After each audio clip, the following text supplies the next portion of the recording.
Yes, welcome back, producer friends. In today's video, we're going to talk about Reese bases and how to make them more interesting.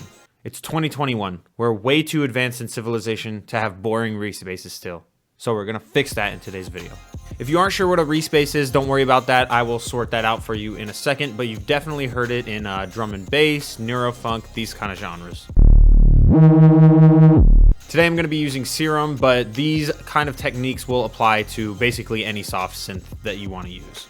And as always, if you like content like this, like, subscribe, do all those things, hit all those buttons. Let's go ahead and hop into Ableton. All right, so here we are with just a blank preset in Serum. So the first thing we're going to do to make a really basic Reese bass to work with is have two oscillators, both of them saw wave, and we're going to just bring up the fine pitch so we get a detuned saw kind of sound. Next, we're just going to throw on the filter and bring it down. Make sure it's going through, A and B are both going through the filter. And let's give it a little distortion.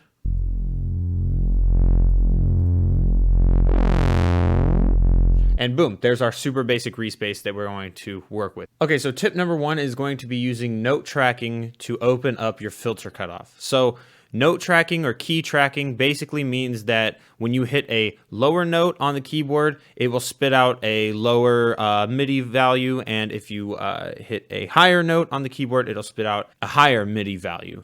It sounds complicated, but it's pretty simple once you see how it works. So you can see here, if I hit this low D, it's lower on this curve. And if I hit a high C, it's higher up. So what we can do is actually route this to our cutoff.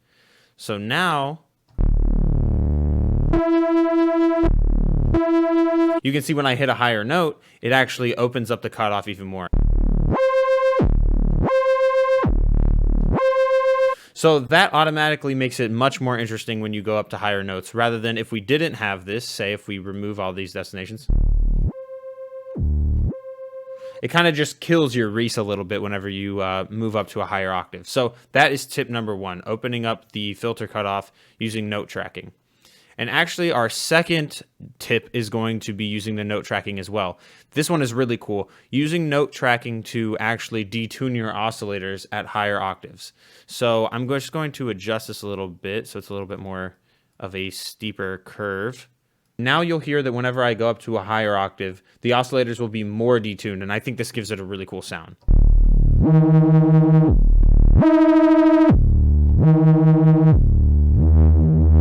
I really like this because when it's detuned like this, when you go to a higher octave, you get these crazy rhythmic patterns. And I just love that, and I think it's really fun to play with.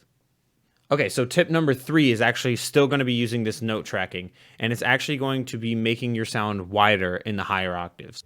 So the way we're going to achieve that is with a hyperdimension, and we're going to bring our note tracking and throw it straight on the mix.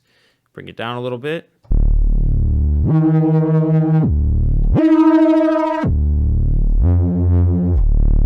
So you can hear it gets super wide as it gets higher up. I think these three tips all together make your Reese a lot more expressive, especially if you're moving around to higher octaves and stuff like that.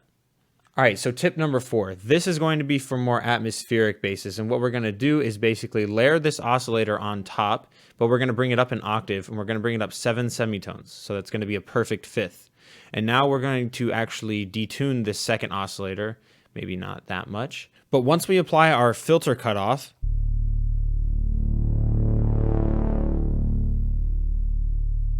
you can hear that as you open the filter, you kind of expose that second oscillator and expose that that perfect fifth sitting up there. And it's really nice if you stack this with chords and this kind of stuff. And if we throw on a little bit of distortion, already turned up.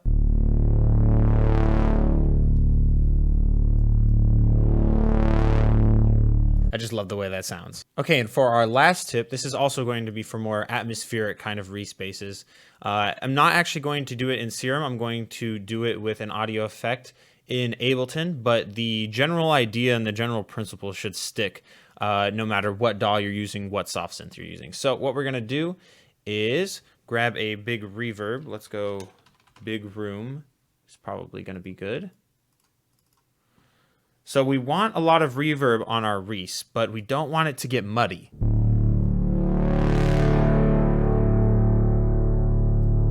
So that sounds nice, but it can really cause our low end to get muddied up quite a bit. So what we're going to do actually is highlight it, and we're just going to go Control G or Command G if you're on a Mac.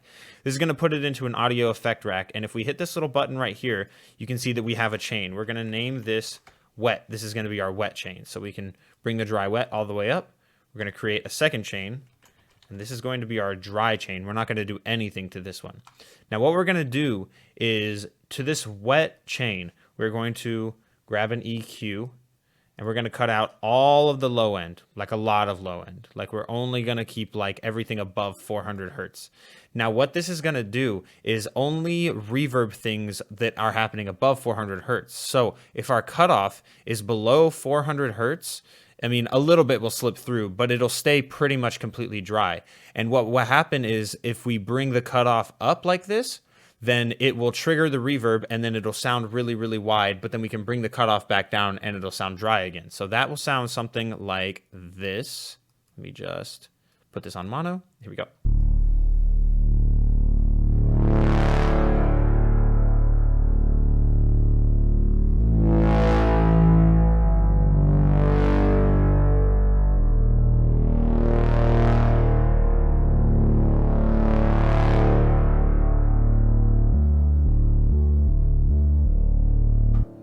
So that's a really simple way to get your atmospheric Reeses super wide sounding, but not super muddy at the same time. You can honestly even put on like an echo on here. Let's see what that does real quick. And we will also take this filter and filter out a lot of the lows. Maybe change this to quarter notes, make it a bit stereo, something like this.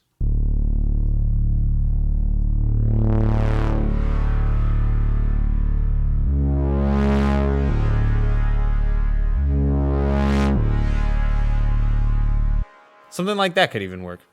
So there we have it, 5 ways to make your Reese basses more interesting. I really hope that this helped you guys out. I really hope that you got a couple of tips out of this, some things that you never thought to try, and you hop into Serum or whatever soft synth you're using to make your Reese basses and have a fun time just, you know, making Reese basses and making them interesting.